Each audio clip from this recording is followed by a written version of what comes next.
Let's welcome to the Media Center 4Aces GC player and LIV Golf Adelaide 2026 individual champion, Anthony Kim. Anthony, what was the first moment out there today where you thought, okay, this could really happen? I'm not really sure when that was. I felt like I didn't putt well the first 3 days, but when I started seeing the lines on the green, I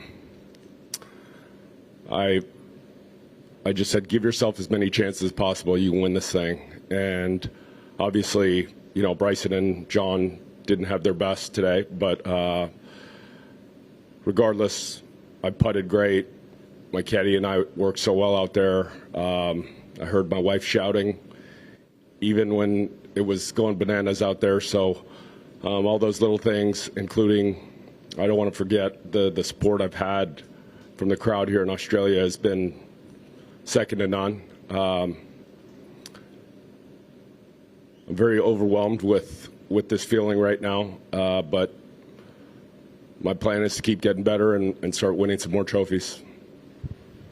You have a sense of just how inspirational your story has become? Well, I know the mainstream media is not going to pick it up, but for the people that do hear about it, I want to be a good example. I would say that I wasn't the best person, the best partner, the best, whatever you want to call it, best son I could be when I was younger, but who I am today is a completely different person. With God, my family, my sobriety being the key things to my life, I can go as far as I want. You mentioned your family. Obviously, your daughter is a huge part of your life. When Bella is old enough maybe to understand what you're achieving, how emotional may that conversation be, or do you think she's starting to already pick up on it? She definitely isn't picking up on it. I think she just wants me to make as much money as possible so she can have a good life.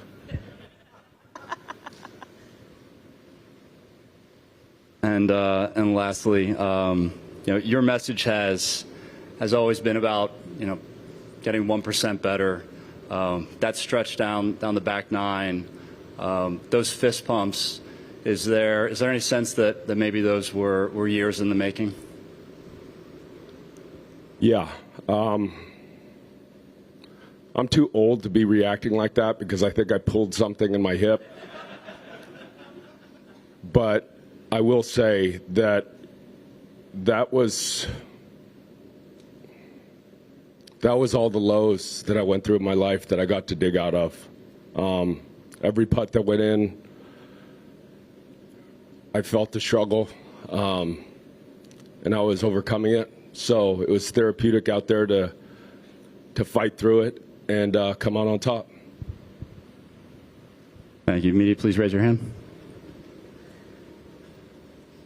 Okay, how are you, mate?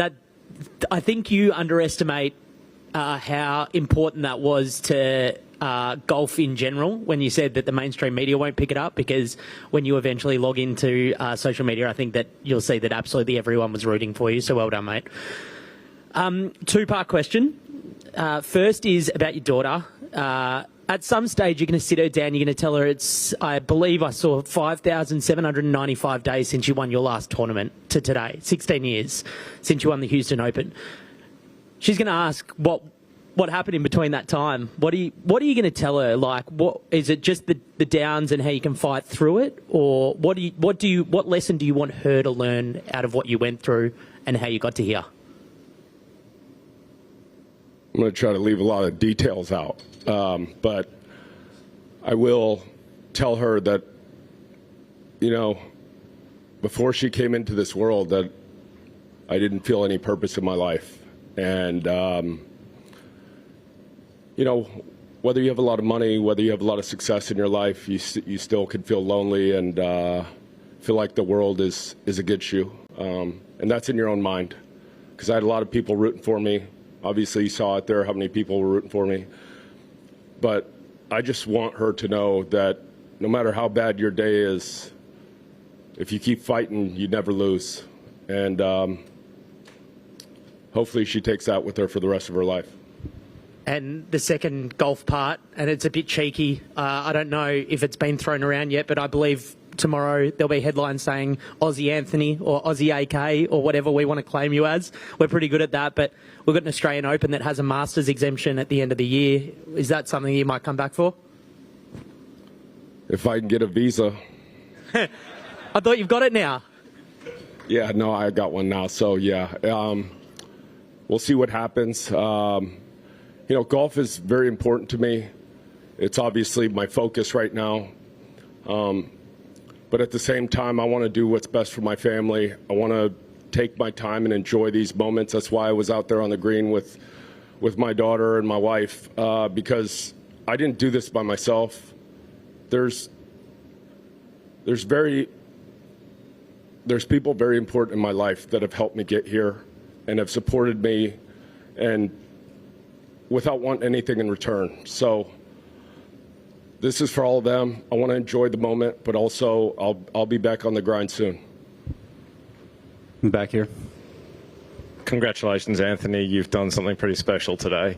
I wanted to ask you, how important to you was it to play alongside the two leaders today and actually be able to look them in the eye as you played, rather than the relative anonymity of a second last group, say? Yeah, I mean, obviously Bryson and John have proven themselves as major championship caliber winners, Ryder Cup players, and I've consistently played well for a long time. So I have a tremendous amount of respect for them. I knew it was going to be an uphill battle today, and I got putts to go my way. But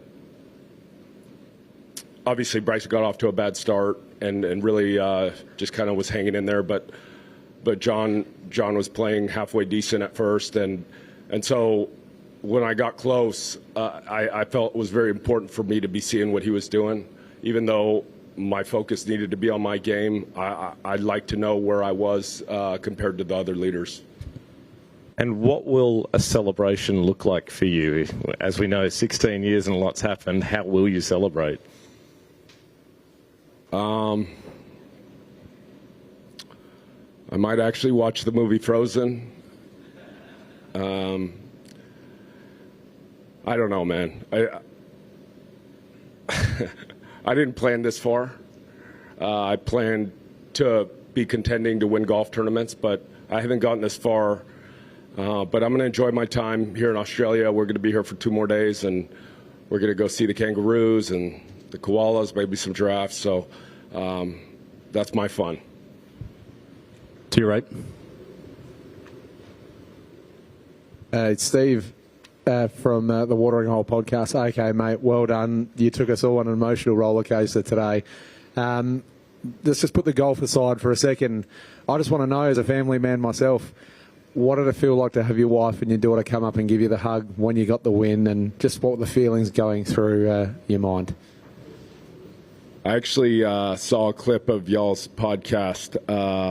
I don't know which one it was, but one of y'all said that I was going to make it. So I appreciate that. We truly do believe in you, mate, honestly. I appreciate it. Best moment of my life so far. Obviously, you know, when Bella was born, Emily and my life changed. But to be able to share this moment, even though Bella won't understand it, one day she will. And for her to be able to run on the green and see her dad isn't a loser was one of the most special moments of my life. You're not a loser, and we're truly proud of you, mate. Well done. Thank you. Thanks. Anthony, well done, mate.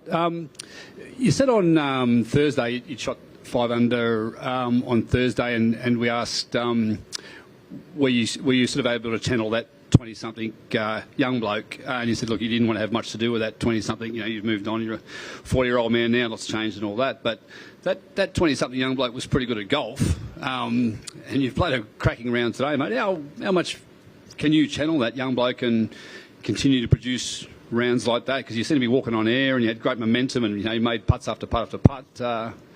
I mean, that's clearly a great feeling, and you had that as a young bloke. How, can you continue to channel that now? And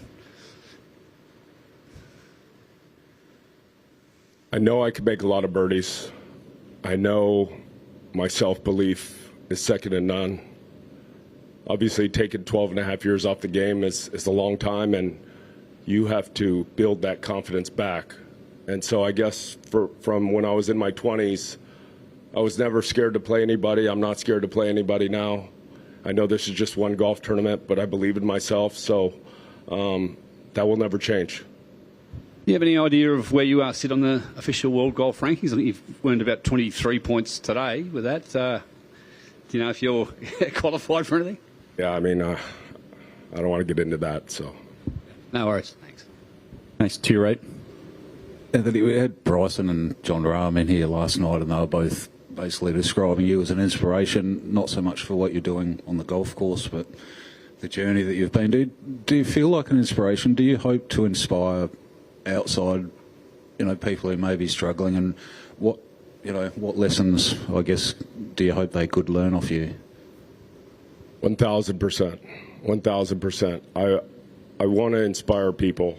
I know, I told my wife this, the only way I get to reach the amount of people I want to reach is by winning. I can talk about my struggles all I want, but if I don't have the platform, then I won't reach as many people. And when I was in rehab, that was my goal. I said, if I got out of here, I'd like to help people, and golf wasn't in the picture. So to be able to have this platform, to have, HE and LIV welcome me with open arms has been tremendous in my growth and my self-belief that other people believe in me. So absolutely, my goal is to inspire the people that are struggling, because I feel like the world needs more of that today. Just a quick, is there an overarching message that you'd give to anyone battling a bit, or? Don't fucking quit. That's it. Don't fucking quit. Adam. Anthony, I remember chatting to you a couple of years ago when you came to play here in Adelaide. You're on the very early stages of your comeback. Can you give us maybe a bit of an insight into your initial conversations with Greg and how that sort of came about to come back to professional golf with LIV? Yeah, I mean, Greg and I had a conversation. He asked me if I thought I could do it, how committed I was. And obviously I was terrible, but I still had that self-belief that I could get to the top, that I could win golf tournaments. And he said, I believe in you too. So I appreciate the opportunity that I've gotten here at LIV, and I'm going to just keep getting better. Deep down, the guy who finished third in the Masters, won PGA Tour events, was number 6 in the world, do you think you can get back to that level at some stage? I know there's a long way to go, but do you think you can get there? Nothing's holding me back. Nothing's holding me back. I just have to keep working. The 1% better every day thing is a mindset that I'm going to carry with me till the day I die. So I don't see why I can't make it to the top again. Anthony, congrats again. Well done. Thank you.